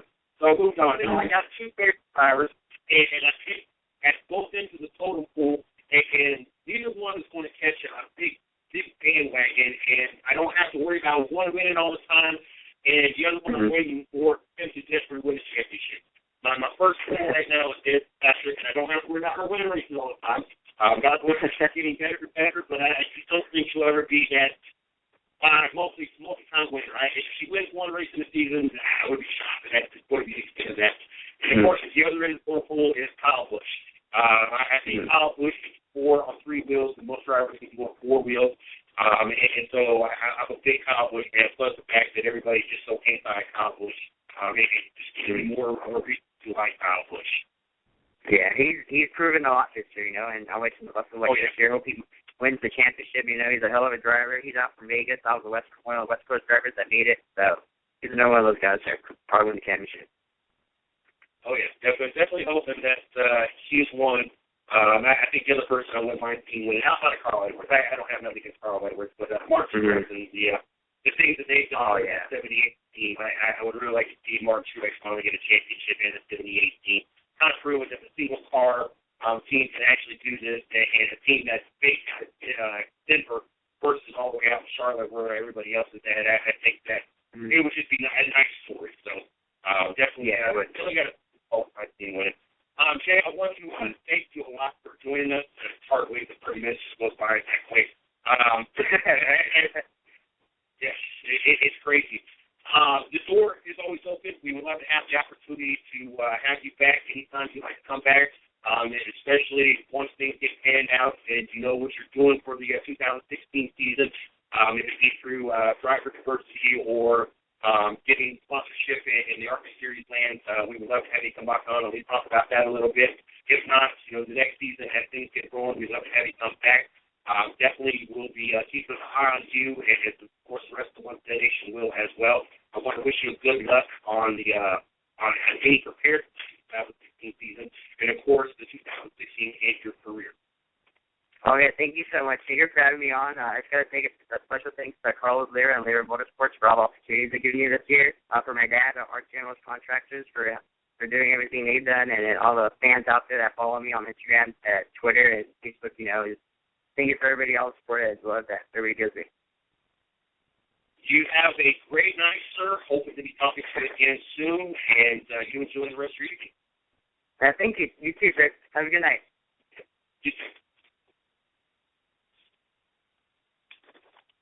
And once again, you can tell why we chose this video or this interview to be our second part of the best of for 2015. I'm looking forward for the rest of this week, as we obviously got 3 more days of shows, Thursday and Friday, and looking forward to all next week. We have a lot of interviews that we're going to play back that we got to experience in 2015, and it's great to be able to sit here and relive the interviews, relive the conversations that I had with Jay and with Erica, and just listening, not only listening to the interviews, but also listening to them and get to hear them and myself as well. When I jumped into this was all new to me, and so every interview to me is a learning process. And just to listen to myself and learn, hear where I was at, even as simple as a couple months ago versus where we're at now. Phenomenal, just be able to kick back and listen to it. And I hope everybody that's listening to the show tonight, if you're catching it live on BTR, or if you happen to be replaying it over on iTunes or Stitcher or SoundCloud or Spreaker, or maybe you guys are replaying it and listening on the I-95 network, or even tomorrow when it's played from 10 to noon over on the I-95 Sports Network live. I hope you guys get to enjoy the same thing that not only did we got to enjoy while it was live, but I hope you guys enjoyed it as much as I got to, even listening to it a second time. And that's kind of why we're wrapping this year up. Obviously we're going to still have some live as we spent the first 30 minutes of the show live, and we got Izzo in the studio. But we kind of wanted an opportunity to kind of live back the 2015 season and, not put a lot of stress on these 2 weeks with Christmas and New Year's and family and everything else. And, we have certain obligations, and we wanted to make sure that we were able to still put out a show. Honestly, if we weren't on the I-95 Sports Network, we probably would have took these couple weeks off with everybody having family and everything else. But, since we have the obligations that we have, and, of course, we got the sponsors that we have, and we got the talent that we have, I figured what better way to still have a show and enjoy these 2 weeks and work around the family and everything else, and yet put on a very good show. And the best thing I could come up with was let's relive some of the great moments of the 110 Nation Sports Radio Network over 2015. Like I said, we pretty much had a guest on every night this last year, the same as in 2014. So trust me, we've got plenty of interviews to be taking over for the next 8 shows that we have leading into 2016. So definitely excited about that, and definitely excited about being able to just kick back and listen to them. And remember, the things going through my mind and listening to their answers and just, kind of thinking, what was I thinking? Why not even ask those questions? Or, wow, that was a really good question. I get it from both ends, and so definitely excited about that. Without any further delay, though, we do have our NHL expert in the house joining us tonight. Very excited about having Izzo back with us tonight, and got the opportunity to stop in and see him for a few minutes Sunday night. I was glad not only to be able to stop over there at yesterday's Pub and Grill at 98 Armadillo Lane in Sanford, North Carolina. You guys need to make sure you check that out. But I got to see a lot of familiar faces: Mike Spears, Jennifer Hoey, Steve, and I don't know his last name to save my life. And that's because he don't have a Facebook page, and so I don't know his last name. Izzo, John the DJ, Kat, the one of the managers. There's a lot of great people out there, and it was really good to be able to. Even though I was only in there for a handful of minutes, it was great to be able to see everybody, be able to talk to everybody, and hopefully I'll be back in there real soon. But you guys need to make sure you guys check out that place. But without any further delay, let's get our expert in here. How you doing tonight, Izzo? I am doing excellent, Jay, and it was a pleasure seeing you Sunday. It's always a pleasure getting to hang out with you in person, even though it's for a few minutes at a time. It was still a blast Sunday night. So it was good to see you again. It was great to be out there. Definitely can't wait until tax season gets around here. We get the vehicle up running with my vehicle up running, so I can get out there and see everybody a little bit more often. Before we jump into this, let's do what we do every week. Go ahead and give an opportunity for them to be able to find you on Twitter. Share that information before we jump into this tonight. Okay, you can follow me at 110 Puckhead. Jump on Twitter. Let me know who you guys are rooting for. Who do you think's not doing too well this year? Who's doing really well this year? And who's your surprise team? So tweet me at 110 Puckhead. Follow me. Argue with me. Hey, man, I'm always trying to find a good argument about some good hockey, man. So hit me up at 110 Puckhead there on Twitter. What we got on the slate to talk about tonight, sir? Well, so far we've had a good slew of games going on. We got one right now on NBC against Minnesota and Montreal. That one looks like it's at the end of the third with Minnesota leading 2-1. New Jersey skated into Detroit tonight 1-4-3. Chicago is down 2-0 to the Stars right now in Dallas. Calgary's up 1 in the second over Winnipeg at a 2-1 count. Toronto is in Arizona tonight, and they are losing 2-1 right now at the back end of the second period. The other game on NBC is just getting ready to kick off. Is getting ready to be a good one. I'm actually going to watch this one too. Sharks are in L.A. Good interstate rivalry, so that one's going on. Blues skated into Boston with a 2-0 win. Rangers squeaked out a 3-2 overtime win at home against the Ducks. Vancouver went into Tampa Bay and won 2-1 tonight. Ottawa lost in a shootout to Florida, and Florida tonight 2-1. So that's what we have on for tonight. It's been a good slew of games. I'm pretty sure that Minnesota game is final, if I'm not mistaken, or getting ready to be final. So it's been a good slew of games tonight. And like I said, if you get a chance to tune into that San Jose LA game, that's a good interstate rivalry game right there. Good Pacific Division matchup. So that should be a treat for everybody to watch. But I'd like to take the time real quick, congratulate Jaromir Jagr. Everybody knows who Jagr is. He's been around the league now for the better part of almost 20 years. Took a little break and went back to the Czech Republic and came back to the NHL and is just playing phenomenal hockey for being in his 40s right now. Jagr actually scored his 732nd goal to pass Marcel Doan for fourth all-time on the goals list. So that's a pretty astounding number, 732 goals, especially with the way he's playing for Florida, being one of their top scorers right now, which is kind of unheard of for, a 40-plus-year-old guy going out there and skating against guys half his age. So congratulations to Jagr for becoming the fourth most goal scorer in the league, and hopefully he can continue it up. And the way he's playing, he can play for 2-3 more years there, Jay. Sounds very impressive. Now, to update, the Minnesota game does have 4 minutes left. I know you knew it was getting close to being over.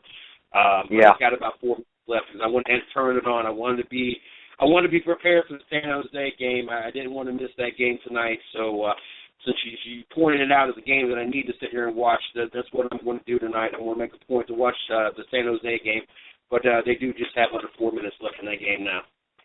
Yeah, so that, like I said, that should be a good game to go on.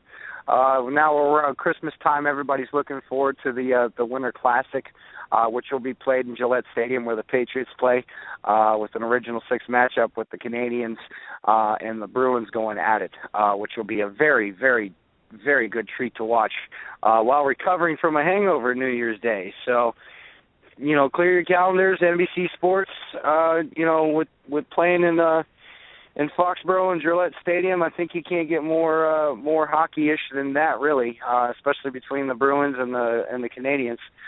Epics right now is running the road to the Winter Cup, which is something very cool. It's a documentary that leads up from a couple weeks before all the way up to the Winter Classic.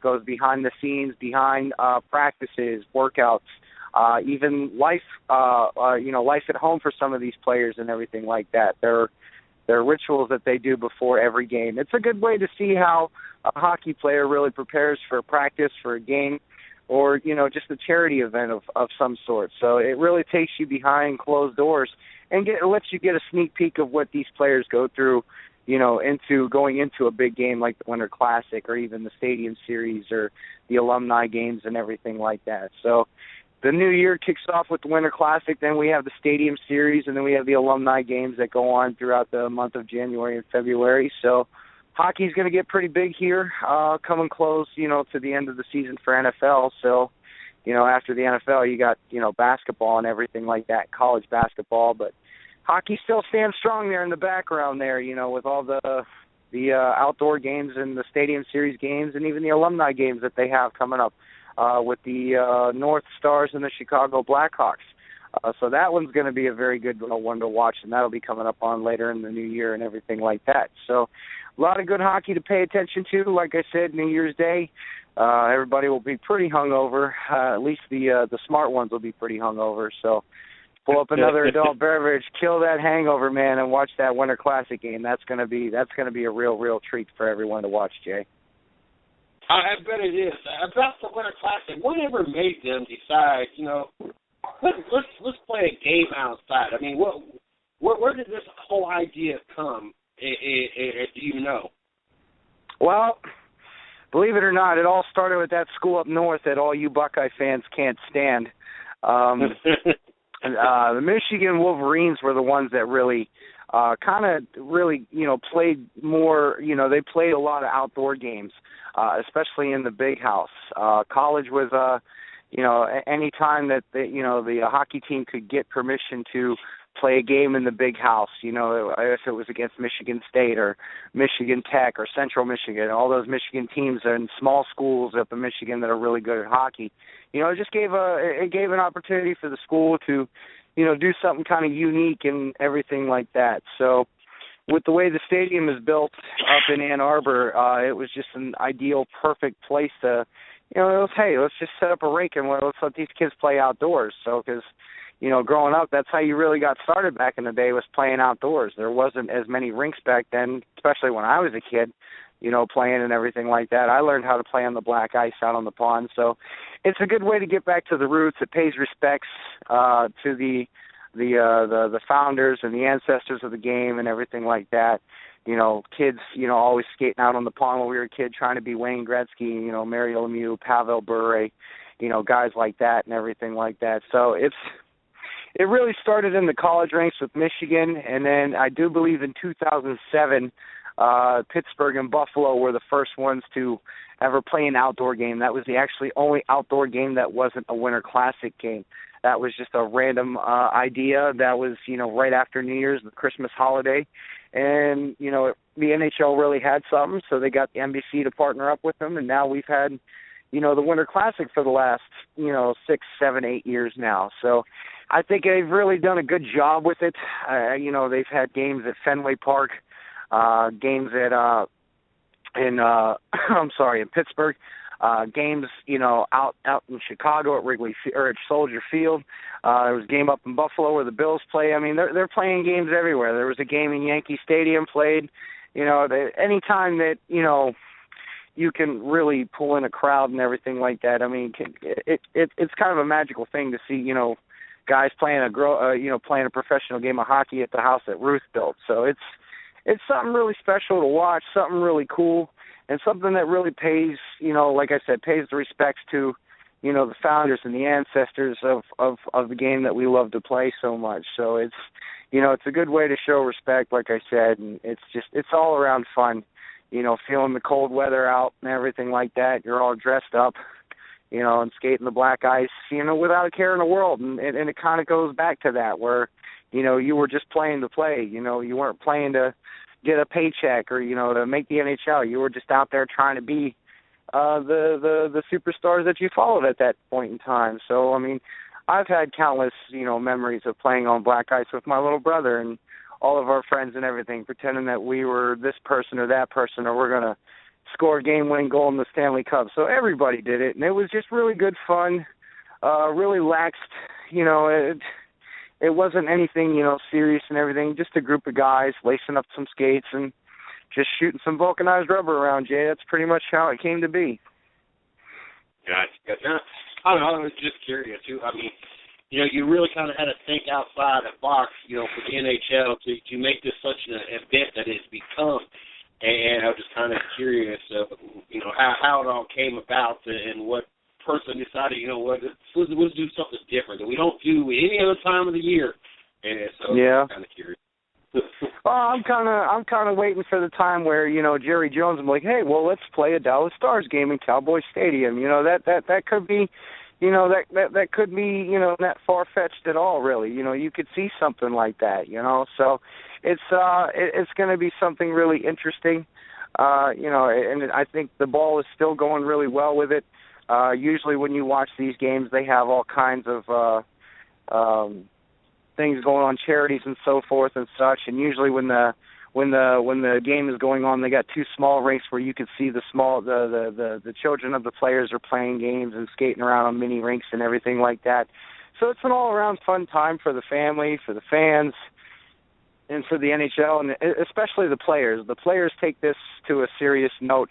They especially with a game like this with the Canadians and the Bruins coming up, an original 6 matchup and a rivalry that's been going on for almost 100 years now. So, it's going to be something magical, and it's also going to be organized war on skates. So it's going to be a treat to watch, Jay. I bet it is. I don't know. It just seems that it would be regardless of the end result, and honestly, this kind of game, it honestly probably could even be a blowout, but just because of it being something different in the history, I still can imagine this game being a very fun game to watch regardless of the outcome of the game. And you can't say that about a lot of games. A lot of games, it's a blowout or just the competition ain't what you want it to be. It's not, you kind of bounce back and forth between whatever games are on and the NHL channel. But this being the event that it is, I just can only imagine, it one of those things that you really can't pull yourself away from just because it's just something different. Yeah, well, and with the recent struggles that the Canadians have been having with Carey Price not being in and them losing close games, usually when you come to a game like this, everything like that is thrown out the window. This is kind of like a one-game championship series, essentially. These guys are really trying to, win this game, because it's something that, not every team gets to do every year. Some teams still haven't been able to do something like this yet. So, and more teams are looking to do games, they want to be part of like a stadium series or a winter classic or an alumni game of some sort. So it's going to be an interesting thing, and like I said, with the Boston playing as well as they have been the last couple of weeks, and the Canadians not playing so well, I think all that's going to be thrown out the window because, let's face it, these two teams do not like each other any way, shape, or form. They do not like each other. They haven't liked each other. There's usually blood that gets drawn in these games between the Canadians and the Bruins, especially in the playoffs. In the last 12, 13 years that, the Canadians and Bruins have met in the playoffs, it has not been pretty. Guys getting beat up pretty hard, guys really trying to sacrifice their body, because they just don't like each other. So I think the NHL hit a home run with this one this year for the Winter Classic, being an original six matchup, like everyone knows right now. So everybody's kind of counting down and holding their breath, and some of them are really excited about it. Like I said, you can catch it on this Epix channel. Like I said, they're doing the road to the Winter Classic, and it's a very good thing to watch. It's very interesting to watch. It takes you behind the scenes and shows you what it'll let you can see these guys and have them explain to you, what a game like this really means to them. What it all boils down to. So it's all about getting a W, and it's all about beating your rival there, Jay. I bet it is. Definitely looking forward to it, though. I'm definitely going to be kicking the feet up, having a couple cold ones, and enjoying some classics. Yeah. It'll be a treat, Jay. It'll be a real treat. I'm actually really excited for this one too. It's kind of too bad that I got to be at this Ironman tournament, but you best better believe I will have it recorded, and I will be paying attention on my mobile device throughout the day and, checking out the highlights and everything while I'm at my tournament. So I'm kind of upset that I don't really get to sit down and watch it, but hey, we got TiVo and Dish can record anything nowadays, so, it's not like you're really going to miss it. So it's an event for the ages for this year. And, if it wasn't for that 2007 game where, Pittsburgh went up to Buffalo, and I think they hit a home run on that one because that one ended in a shootout with Pittsburgh being the winner. And I think the NHL realized that they had something really big here, and now they've just taken it to a whole new level. And, when they had the game in the Big House the other year, they got over 107,000 people, I think it was the new record for the most people to watch an NHL game, all up at the Big House. So, it'd be really cool to see, possibly Columbus playing in the Horseshoe, or Pittsburgh or Philly playing at, Happy Valley, or, like we saw Detroit playing in the Big House last season or the season before. So, I mean, things like that, can really just only help the game. It only helps the game. You'll get your diehard fans that will try and do anything to get tickets to go to something like that, and then millions upon millions will tune in regardless. So it's going to be an interesting road. They still have a few games to go through Boston and Montreal till they get to this game. And like I said, check out everything out on this Epic's channel for the Road to the Winter Classic. It is something that is it's a must watch. It'll explain a lot of things to people that aren't necessarily familiar with the game or anything like that. You'll actually see guys and their superstitions and what they do, their rituals before games. So it's been a treat to watch, and I'm still paying attention to it as we speak. So looking forward to the next couple episodes that come out right before the game on New Year's Day. So, not only are we going to have some good college football going on, we're also going to have a good hockey game going on, Jay. I'm definitely looking forward to it. Definitely excited. LA has already managed to score against San Jose. They're up 1-0 with over 8 minutes left still in the first. Definitely not how San Jose wanted to start tonight off. No, you got to get up quick on Jonathan Quick and the Kings. If you don't end up going up and playing a fast game in them in the beginning, they can really grind you down and make you pay for it. So, like I said, I'm watching this too as I talk to you too. So, it's going to be an interesting game tonight. But one other subject I wanted to touch up on: the Minnesota Wild signed Jared Spurgeon to a $20.7 million or $75 million 4-year contract extension that begins next season. The deal was announced this past month or yesterday. It's a very, very good contract for Spurgeon, who at 26 has 4 goals and 12 assists with a +4 rating in 31 games and leading the team in block shots with 65 and averaging a good amount of ice time on the team. The only other person on the team is Ryan Suter, who is averaging just about 9 minutes more, 7 minutes more of ice time than Spurgeon. Spurgeon has been a very good asset for the Wild so far. He's one of the few defensemen with 300 games in his belt. 38 penalty minutes over that 300 game is the fewest by any active player right now, which is something that is very unheard of, especially with the way that he plays. He's got 117 points and a +18 in 326 career games, most of them being spent, actually I think all of them being spent with the Wild. So he's really starting to come into his own, especially at the young, ripe age of 26, and he's only going to help Minnesota in the long run, especially if they can make the playoffs and get a decent spot in the bracket and everything like that. They can go a very long way and be a very dangerous foe for whoever meets them in the first and second round. So congratulations to Spurgeon. He actually had a pretty solid game last night going coast to coast and showing these boys that, like, hey, listen, I can do this all on my own, and going, north to south here in a few seconds and putting a beautiful shot on net, getting a goal last night. I do believe he had an assist last night, too, to help Minnesota, which I don't think they won that game, if I remember correctly.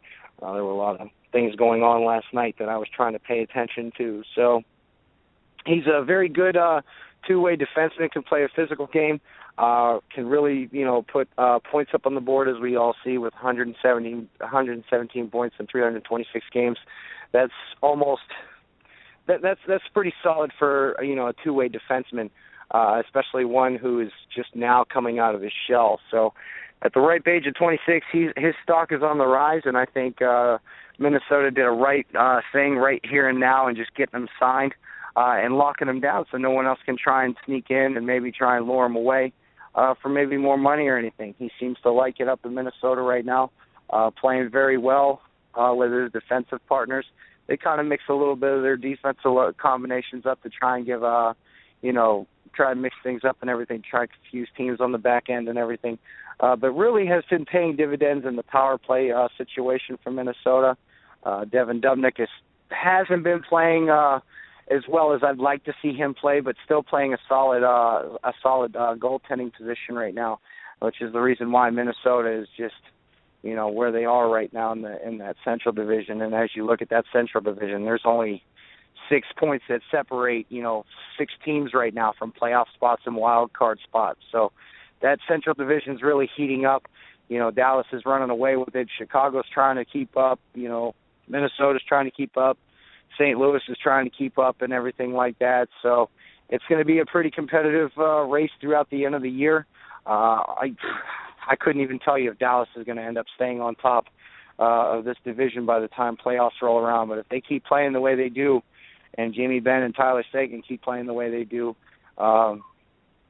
I see no one really catching Dallas in that Central Division. It'll just be a race for the second spot. And you could possibly have both wildcard teams come out of the Central Division. So the Central Division could be pretty well represented in the Western playoffs this year. It's going to be an interesting road. Like I said, we still have, the trade deadline to get to and everything like that, where everybody starts renting players or, selling off players to try and get draft picks and rebuild their teams and everything like that. So it's going to be an interesting road, and I think Minnesota started off on the right foot so far, getting Spurgeon signed. I think he's only going to help them in the long run and even in years to come. Him being only 26 is just, that's what Minnesota needed. So they needed another guy that can follow up Ryan Suter on the back end on the defense and on the point on the offensive zone. So I really think Minnesota is going to be a good threatening team to really do a lot of damage and possibly play spoiler here a little bit. So we almost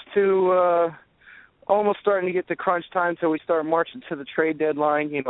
After the All-Star break, that's when teams will really probably start sweating and looking at really starting to make some big moves and major changes to try and either, build up for the next season or, stock up to make a late playoff push. So who knows, man? It's going to be one wild ride. There's a few names floating around on the trade block right now that, some teams are interested in looking at right now. So I do believe we'll see a few trades before we get to the All-Star break. We might see maybe one or two.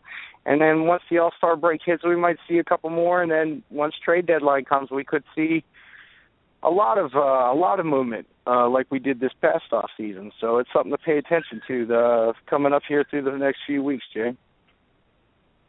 Well, another update on the Los Angeles-San Jose game. Los Angeles now is up 2-0 with 15 minutes left in the first. One thing I want to point out real quick as we get things wrapped up. Montreal, we sat here at the beginning of the season and watched this historic run. They started off the season and did something we had never seen with the distance they went with before they lost the game. Now we're watching a Montreal team that has won one of their last 10 games, and by the time we're back on the air next week, they probably will no longer hold the top spot in the Atlantic, as Boston now has 42, Florida has 42, Detroit 41, Ottawa 40 points, while Montreal is kind of holding still at 43 points. To me, that just blows my mind to watch this Montreal team come out the way they did and now look the way they do. Just truly amazes me.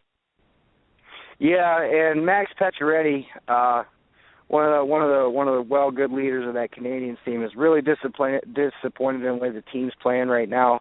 Not having Carey Price in the back of the net and having two young guys that haven't really had much experience in the league so far, really not helping them right now. They're not playing good 5-on-5 hockey. They're getting into penalty trouble here and there. Their penalty killing has been a little bit down and everything, and that's due in part to Carey Price being hurt right now. They got to be able to play without Carey Price, because he might be able to come back, and then, hey, who's to know, 2 months down the line he might get hurt, and they could be, up top in the East or somewhere down in the 2, 3, 4 position. When we did the show last week, they had a 7-point lead. Going into last night, they were only, ahead by 1 point, so it's a very scary goddamn thing right now for Montreal. I know they're shaking in their boots right now, so they got to play well. Their power play has to show up. Guys that need to score, and the guys just need to come around together. Michel Therrien, I know he's probably, losing his hair slowly even more. So it's been a lot of sleepless nights without Carey Price behind there. Because let's face it, when Carey Price is, behind your defenseman, you got a pretty good shot at winning any kind of game, no matter what it is. So Montreal's having some troubles right now, but, hopefully they can, win a few, win or two, game or two here, go into the Winter Classic and try and win that game and build something off of it. So Carey Price isn't too far from coming back to playing again. hopefully when he gets back, he can stay healthy and play to the top tier that, he's used to playing. He is one of the better goaltenders in the league and in the world right now. So did a lot of damage in the trophy collecting category last year as a goaltender. So hopefully he can get back on that ship and, play to the level that he's used to playing and try and get the Canadians to the promised land this year. So they've been really tearing it up, like you said, at the beginning of the year. Injuries and lackluster play have really been hurting them lately, and it's going to get uglier before it gets prettier, Jay. It better get pretty daggone quick before they missed out on what should have been a historic run all year long instead of just the beginning. Definitely thankful and glad that you were able to join us tonight. Looking forward to being back here next Tuesday night. Since we will not be speaking to each other, at least on the air, between now and next Tuesday, I want to make sure that I wish you a Merry Christmas, and looking forward to spending next week with you, wrapping up 2015, and definitely looking forward to see what 2016 brings for us and you as well, part of the 110 Nation, and you enjoy the rest of your night, sir. I will, Jay. You have a good Christmas with yourself and your family, and we'll talk to you soon, bud. Yes, sir. You have a great night. Definitely want to thank Izzo, our NHL expert, for joining us. Make sure you guys follow him at 110 Puckhead. You can follow me as DJ Sports One. You can follow the 110 Nation at 110 Nation. I'm glad to have the opportunity to kind of have a combo here. We got some live action, and we got to relive 2015 tonight. And we'll be doing this throughout the rest of this week and finishing up next week, finish up 2015 by bringing you the best of 2015, bringing you some of the best interviews and some of the great times we had in 2015. And not only are they going to be from the 110 Nation Sports Show, but we're also going to be bringing you some from Racing with Big Sweat as well, also on the 110 Nation Sports Radio Network. So make sure you guys tune in, especially if you're new to the network, and get listening to some of the great interviews we've had throughout the year. For those that missed any of the interviews, make sure you guys tune in for the next 2 weeks as we'll be replaying those. And for those that have caught the interviews, make sure you tune in and listen to the interviews once again. It was great for me to be able to kick back, listen to both those interviews today, and definitely looking forward to tomorrow doing it all over again. Don't forget to catch the 110 Nation Sports Show Monday through Friday at 9 p.m. You can catch the Racing with Big Sweat at 9 p.m. on Thursday. We'll have to come back at the beginning of the year, starting in the 3rd or 4th, whatever that Monday is. We'll be having the 110 Nation Morning Show back on at 9 a.m., new time, new show. Looking forward to that. Don't forget this Sunday night, the debut of Midwest Sports Power Hour, brought to you by YellowCautionFlight.com, powered by the 110 Nation. Very excited, looking forward to having the opportunity of doing that. Tomorrow night, we'll be back at it. You guys enjoy. Thanks for listening to the 110 Nation Sports Show with Mr. CJ Sports. You are a part of the 110 Nation, so be sure to visit the110nation.com for everything related to the show. You can follow CJ on Twitter at 110 Nation and on Facebook at 110 Nation Sports. Until next time.